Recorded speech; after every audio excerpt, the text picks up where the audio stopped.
Well, hi again, everybody. It's Jim Tarbox here with another Irish fairy tale from the virtual Eoin McKiernan Library at Celtic Junction Art Center. Again, we're reading from Edmund Leamy, who had our last one. Today's tale is titled The House in the Lake. A long, long time ago, there lived in a little hut in the midst of one of the inland lakes of Erin, an old fisherman and his son. The hut was built on stakes driven into the bed of the lake, and was so high above the waters that even when they were stirred into waves by the wind coming down from the mountains, they did not reach the threshold of the door. Around, outside the hut, on a level with the floor, was a little wicker-work platform. And under the platform, close to the steps leading up to from the water, the fisherman's cura, made of willows, covered with skins, was moored. And it was only by means of the cura that he and his son, Enda, could leave their lake dwelling. On many a summer evening, Enda lay stretched on the platform, watching the sunset fading from the mountaintops, and the twilight creeping over the waters of the lake. And it chanced that once, when he was so engaged, he heard a rustle in the clump of sedge that grew close to one side of the hut. He turned to where the sound came from, and what should he see but an otter swimming towards him, with a little trout in his mouth. When the otter came up to where Enda was lying, he lifted his head and half his body from the water and flung the trout on the platform, almost at Enda's feet, and then disappeared. Enda took the little panting trout in his hand. But as he did so, he heard quite close to him, in the lake, a sound like that of water splashing upon the water, and he saw the widening circles caused by a trout which had just risen to a fly. And he said to the little trout he held in his hand, "I won't keep you, poor little thing. Perhaps that was a little comrade come to look for you, and so I'll send you back to him." And saying this, he dropped the little trout into the lake. Well, when the next evening came, again Enda was lying stretched outside the hut, and once more he heard the rustle in the sedge, and once more the otter came and flung the little trout almost into his hands. Enda, more surprised than ever, did not know what to do. He saw that it was the same little trout the otter had brought him the night before, and he said, "Well, I gave you a chance last night. I'll give you another, if only to see what will come of it." And he dropped the trout into the lake. But no sooner had it touched the waters than it was changed into a beautiful milk-white swan. And Enda could hardly believe his eyes as he saw it sailing across the lake until it was lost in the sedges growing by the shore. All that night he lay awake, thinking of what he had seen, and as soon as the morning stood on the hilltops and cast its shafts of golden light across the lake, Enda rose and got into his cura. He rowed all around the shores, beating the sedges with his oar in pursuit of the swan, but all in vain. He could not catch a glimpse of her white plumage anywhere. Day after day he rowed about the lake in search of her, and every evening he lay outside the hut watching the waters. At long last, one night, when the full moon rising above the mountains flooded the whole lake with light, he saw the swan coming swiftly toward him, shining brighter than the moonbeams. The swan came on until it was almost within a boat's length of the hut, and what should Enda hear but the swan speaking to him in his own language? "Get into your cura, Enda, and follow me," said she, and saying this, she turned round and sailed away. Enda jumped into the cura, and soon the water, dripping from his oar, was flashing like diamonds in the moonlight. And he rowed after the swan, who glided on before him until she came to where the shadows of the mountains lay deepest on the lake. Then the swan rested, and when Enda came up to her, "Enda," said she, I have brought you to where none may hear what I wish to say to you. I am Maeve, the daughter of the king of Erin. By the magic arts of my cruel stepmother, I was changed into a trout and cast into this lake a year and a day before the evening when you restored me to the waters the second time. If you had not done so the first night the otter brought me to you, I should have been changed into a hooting owl. If you had not done so the second night, I should have been changed into a croaking raven. But thanks to you, Enda, I am now a snow-white swan, and for 1 hour, on the first night of every full moon, the power of speech is and will be given to me as long as I remain a swan. And a swan I must always remain, unless you are willing to break the spell of enchantment that is over me, and you alone can break it. I'll do anything I can for you, O princess, said Enda, but how can I break the spell? You can do so, said the swan, only by pouring upon my plumage the perfumed water that fills the golden bowl that is the inmost room of the palace of the fairy queen beneath the lake. And how can I get that? Said Enda. Well, said the swan, you must dive beneath the lake and walk along its bed until you come to where the lake dragon guards the entrance of the fairy queen's dominions. I could dive like a fish, said Enda, but how can I walk beneath the waters?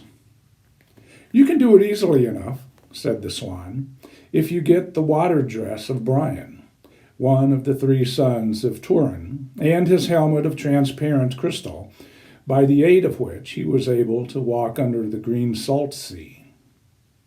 And where shall I find them? They are in the water palace of Angus of the Boyne, said the swan. But you should set out at once, for if the spell be not broken before the moon is full again, it cannot be broken for a year and a day. I'll set out in the first ray of the morning, said Enda. May luck and joy go with you, said the swan.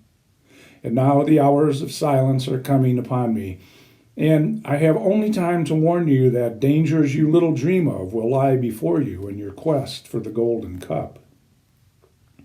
I am willing to face all dangers for your sake, O princess, said Enda. Blessings be upon you, Enda, said the swan, and she sailed away from the shadow out into the light across the lake to the sedgy banks. And Enda saw her no more.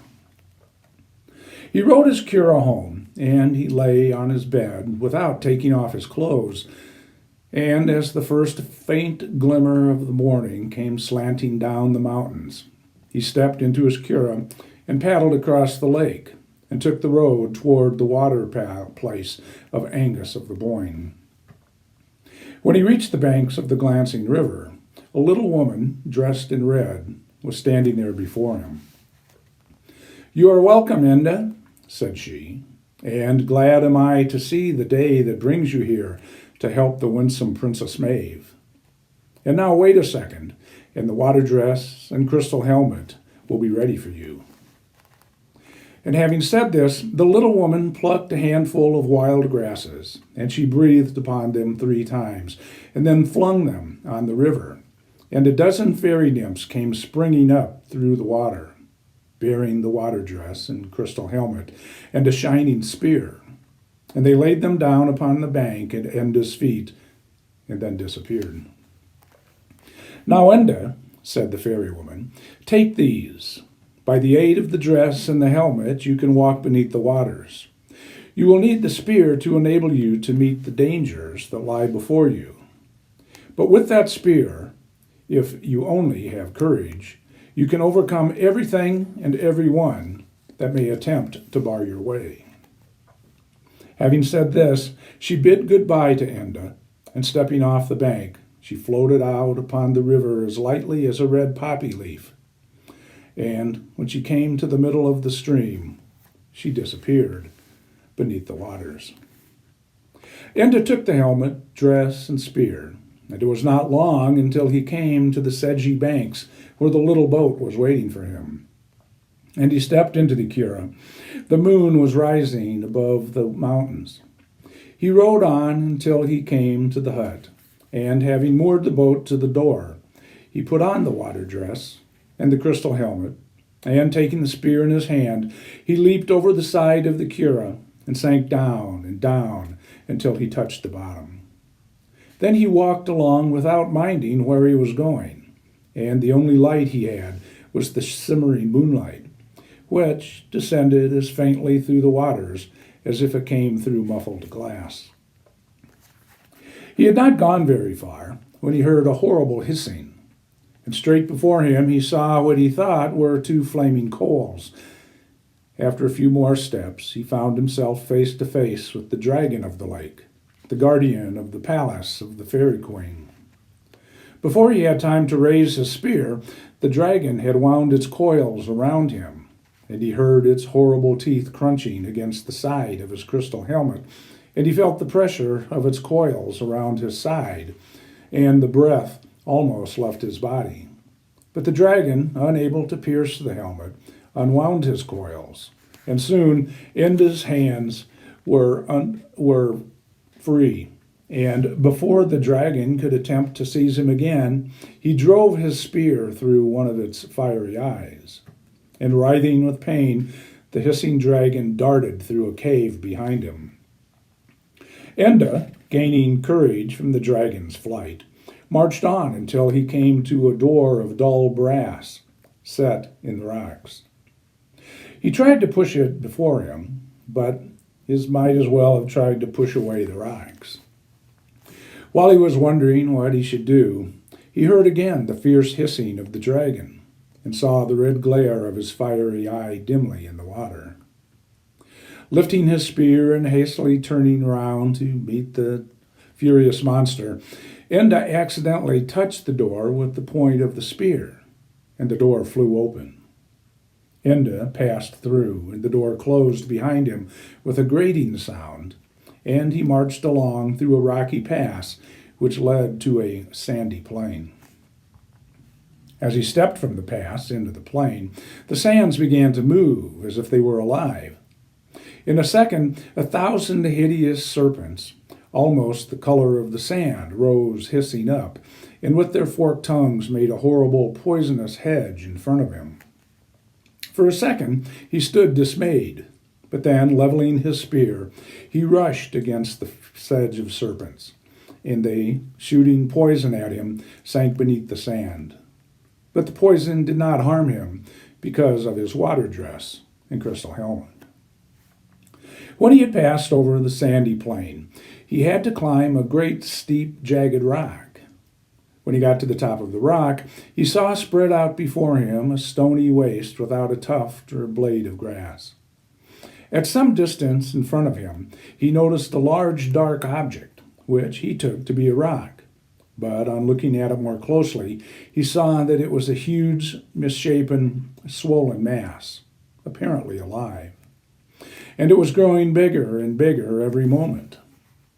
Enda stood amazed at the sight, and before he knew where he was, the loathsome creature rose from the ground and sprang upon him before he could use his spear, and catching him in its horrid grasp, flung him back over the rocks onto the sandy plain. Enda was almost stunned, but the hissing of the serpents rising from the sand around him brought him to himself, and jumping to his feet, once more he drove them down beneath the surface. He then approached the jagged rock, on the top of which he saw the filthy monster glaring at him with bloodshot eyes. Enda poised his spear and hurled it against his enemy. It entered between the monster's eyes, and from the wound the blood flowed down like a black torrent and dyed the plain, and the shrunken carcass slipped down the front of the rocks and disappeared beneath the sand. Enda once more ascended the rock, and without meeting or seeing anything, he passed over the stony waste, and at last he came to a leafy wood. He had not gone far into the wood until he heard the sound of fairy music, and walking on, he came upon a mossy glade, and there he found the fairies dancing around their queen. They were so small and were all so brightly dressed. They looked like a mass of wavering flowers. But when he was seen by them, they vanished like a glorious dream, and no one remained before him but the fairy queen. The queen blushed at finding herself alone, but on stamping her little foot 3 times upon the ground, the frightened fairies all crept back again. "You are welcome, Enda," said the queen. "My little subjects have been alarmed by your strange dress and crystal helmet. I pray you take them off. You do not need them here." Enda did as he was bidden, and he laid down his water dress and the helmet on the grass, and the little fairies, seeing him in his proper shape, got over their fright, and, unrestrained by the presence of the queen, they ran humbling over one another to try and get a good look at the crystal helmet. "I know what you have come for, Enda," said the queen. "The golden cup you shall have tomorrow, but tonight you must share our feast, so follow me to the palace."